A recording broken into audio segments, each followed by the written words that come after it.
இந்த இடத்துல உட்காரும் போதுதான் ராபின் உத்தப்பா சிக்ஸ் அடிச்சாரு. நான் பயங்கரம் அப்செட் ஆகி அப்படியே வந்து உட்கார்ந்தேன் நடந்து. நான் லைஃப்ல ஒரு பெரிய ஃபெயிலியர். எனக்கு நான் ஆடி இருக்கணுமே, நான் ஏன் ஆடல?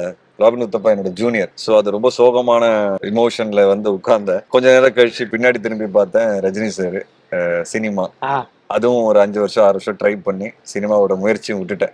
இதுவும் எனக்கு கிடைக்கல, ஒரு பெரிய ஃபெயிலியர். ஒரு 5 வருஷம் 6 வருஷம் ட்ரை பண்ணி சினிமாவும் எனக்கு கிடைக்கல. நான் ஒரு மிகப்பெரிய ஃபெயிலியர் அப்படின்னு சொல்லி ஏஞ்சி கடன்னு அழுதுட்டு வீட்டுக்கு போயிட்டேன். அப்பா கட்டி பிடிச்சி பயங்கரமா அழுதேன். எங்க அப்பா சொன்ன வார்த்தைகள் அதுதான் இன்னைக்கு வரைக்கும் நான் ஃபாலோ பண்றேன். உனக்கு வாழ்க்கை என்ன கொடுக்குதோ அதுல நீ பெஸ்டா பண்ணு. உன்னோட மொத்த எஃபர்ட்டும் போடு, சின்சியாரிட்டியோட போடு, டெடிகேஷனோட போடு. இது எதுவா இருந்தாலும் சரி அப்படின்னு எனக்கு பயங்கரமா பேசினாரு.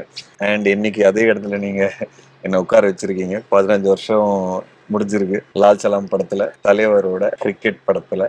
இதோட ஒரு இமோஷனலான ஒரு மொமெண்ட் எனக்கு வந்து லைஃப்ல எதுவுமே கிடையாது.